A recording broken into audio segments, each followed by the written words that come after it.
Hello सभी को। और चलिए शुरू करते हैं अपना सेशन जिसमें हम कवर करते हैं जीएस के क्वेश्चंस जो कि अभी मेनली फोकस है ब्रिटिश ईस्ट इंडिया कंपनी या यूँ कहें तो 14-15 सेंचुरीज़ के क्रॉस। तो पहला क्वेश्चन है हमारा, with reference to the colonial period of India the trade monopoly of the East India company was ended by। तो इसका जवाब है ऑप्शन डी। मतलब ईस्ट इंडिया कंपनी की जो ट्रेड मोनोपोली थी वो एंड हुई द चार्टर एक्ट ऑफ 1833। इसमें क्या हुआ कि जो क्वीन थी उन्होंने अपने अंडर ले लिया कि जो इंडिया है वो अब एज ए ब्रिटिशर्स का ट्रेडिंग हब ना होके एज ए कॉलोनियल हब हो जाएगा। मतलब एक तरह से कॉलोनी हो जाएगी।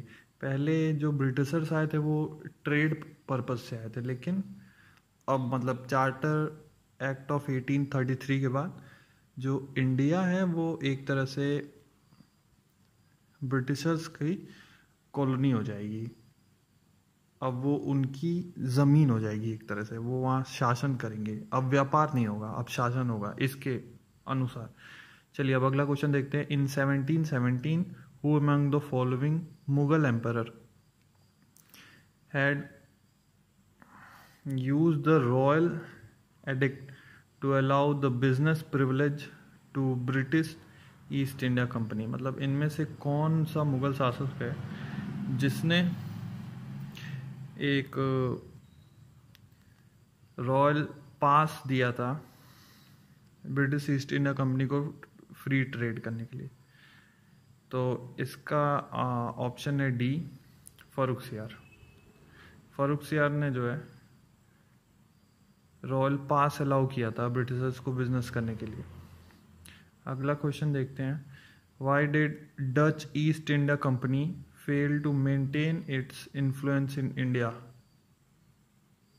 मतलब कि डच ईस्ट इंडिया कंपनी ने अपना इन्फ्लुएंस इंडिया में स्टैब्लिश करने में फेल क्यों हो गई? तो इसका जवाब होगा बिकॉज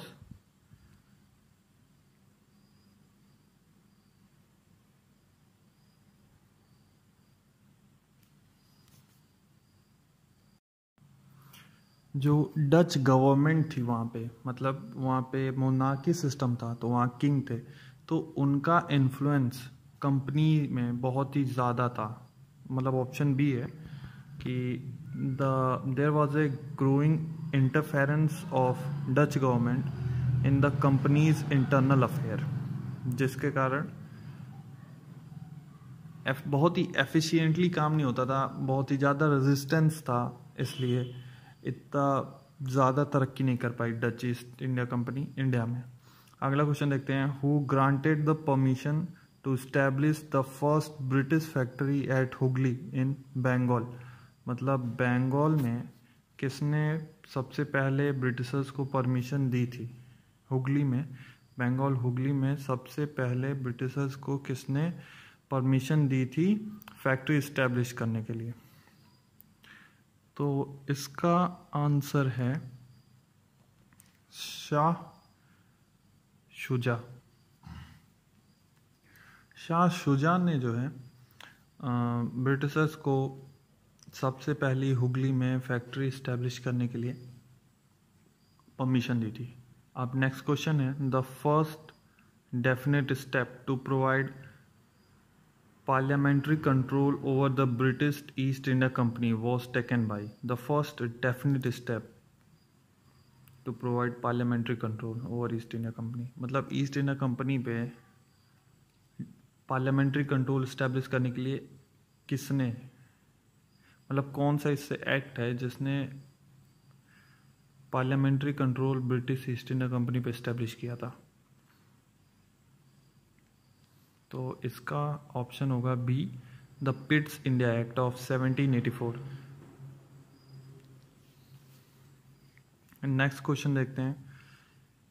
क्या ये स्टेटमेंट है, पहला स्टेटमेंट है Dutch opened a factory at Pulicat in 1609, और दूसरा स्टेटमेंट है English built a factory at Masulipatnam in 1611। तो हमें ये बताना है कि पहला सही है कि दूसरा सही है, कि दोनों सही है या फिर दोनों गलत है। तो पहला जो है स्टेटमेंट वो गलत है। डच ने पुलिकेट में 1609 में फैक्ट्री इस्टेब्लिश की थी, ये गलत है। लेकिन जो दूसरा स्टेटमेंट है English built a factory at Masulipatnam in 1611, ये दोनों सही है, जगह भी सही है और ईयर भी सही है। तो ऑप्शन होगा बी। अब नेक्स्ट क्वेश्चन है during whose did Sir Thomas Roe have regular attendance at the Mughal court to secure commercial privilege, मतलब कॉमर्शियल प्रिविलेज सिक्योर करने के लिए जो सर थॉमस रो थे वो किस मुगल बादशाह के कोर्ट में एज ए रेगुलर अटेंडेंट थे।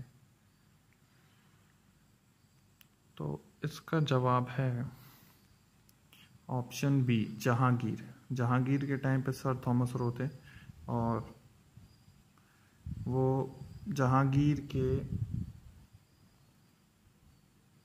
मतलब कोर्ट में रेगुलर अटेंडेंट थे।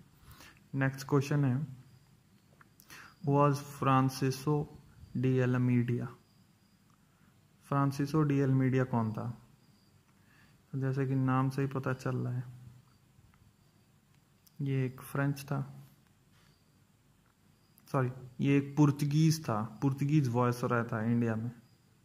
ये एक पुर्तगीज वॉयसरॉय था इंडिया में, आई एम सो सॉरी। अब नेक्स्ट क्वेश्चन है which of the British officials defeated Portuguese at Swally. मतलब सौली में कौन सा ब्रिटिश ऑफिसर जो था उसने पुर्तगीज को हराया था। तो इसका ऑप्शन जो करेक्ट ऑप्शन है वो है B, Thomas Beast. Thomas Beast, Thomas Best. Which of the following was the immediate cause of the first Carnatic war. Carnatic war का इमीडिएट कॉज क्या था? तो कार्नेटिक वॉर का इमीडिएट कॉज था कि capture of French ship by the Britishers. Carnatic war जो है वो ब्रिटिशर्स और फ्रेंच के बीच में लड़ा गया। ये लड़ाई थी ज़्यादा लैंड सिक्योर करने की, एज ए कॉलोनी बनाने की, जो कि एशिया और अफ्रीका में हुई थी। लेकिन कार्नेटिक वॉर जो है वो इन्हीं दोनों के बीच लड़ा गया था और हमेशा ये लैंड के लिए लड़ाई थी। नेक्स्ट क्वेश्चन पे आते हैं which one of the following Mughal emperor gave an important farman to the English to facilitate their trade in India. मतलब इसमें से कौन सा मुगल एम्परर है उसने फरमान जारी किया था इंग्लिश के लिए कि वो अपना ट्रेड इंडिया में कर सकते हैं। तो इसका जवाब है ऑप्शन बी, फारुखसियार ने एक फरमान जारी किया था ब्रिटिशर्स के लिए कि वो अब इंडिया में ट्रेड कर सकते हैं। नेक्स्ट क्वेश्चन पे आते हैं who was the first Portuguese viceroy in India. India में पहला पुर्तगीज वॉयसरॉय कौन था? पहला पोर्चुगीज वॉयसरॉय इंडिया में कौन था? तो इसका ऑप्शन है सी, फ्रांसिस्को डी अल्मीडिया। फ्रांसिस्को डी अल्मीडिया जो था पहला पुर्तगीज वॉयसरॉय था और इसने काफ़ी हद तक, मतलब एक तरह से कहा जाए तो काफ़ी रीजन सिक्योर किए थे, जिसमें गोवा, अंडमान और चेन्नई के थोड़ा पार्ट था। लेकिन ब्रिटिशर्स का इन्फ्लुएंस ज़्यादा था, वो ज़्यादा स्ट्रॉन्ग थे, जिसके कारण वो इतना ज़्यादा देर तक राज कर पाए और इतनी ज़्यादा बड़ी टेरिटरी पे भी राज किया। अगला क्वेश्चन है, one of the following ruler who had granted diwani to the East Indian company. कौन से रूलर ने ईस्ट इंडिया कंपनी को दीवानी ग्रांट की थी? दीवानी जो है वो एक तरह से टैक्स कलेक्शन होता है। तो टैक्स कलेक्शन का जो पावर होता है वो किस मुगल एम्परर ने ब्रिटिशर्स को दिया था? शाह आलम सेकंड ने ब्रिटिशर्स को दीवानी दी थी। अगला question, among the following factories in Bengal the one establish by the Portuguese were. मतलब बंगाल में इनमें से कौन सी फैक्ट्री जो है वो पुर्तगीज ने एस्टेब्लिश की थी? तो इसका सही जवाब है ऑप्शन सी, हुगली में। हुगली ने पुर्तगीज ने अपनी फैक्ट्री एस्टेब्लिश की थी बंगाल में। नेक्स्ट है, who were the first Europeans to set up sea trade center in India. कौन पहले यूरोपियन हैं जिसने सी ट्रेड सेटअप किया था इंडिया के लिए? ठीक है, तो सी ट्रेड जो था वो सेटअप किया था पुर्तगीज ने। सबसे पहले वास्को डी गामा आया था, वो ट्रेड पर्पस से ही आया था। उसने यहाँ से काफ़ी मर्चेंडाइज लेके गया था, जो कि कहा जाता है कि 200 to 300% प्रॉफिट पे उसने बेचा था।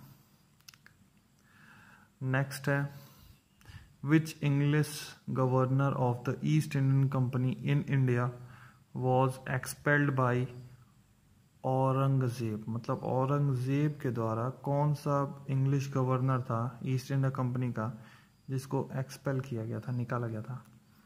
तो इसका सही जवाब है option B, sir John Child. Sir John Child को औरंगजेब ने बाहर कर दिया था। चलिए, आज के लिए बस इतना ही। पढ़ते रहिए, स्वस्थ रहिए और लगे रहिए, हार मत मानिए। धन्यवाद।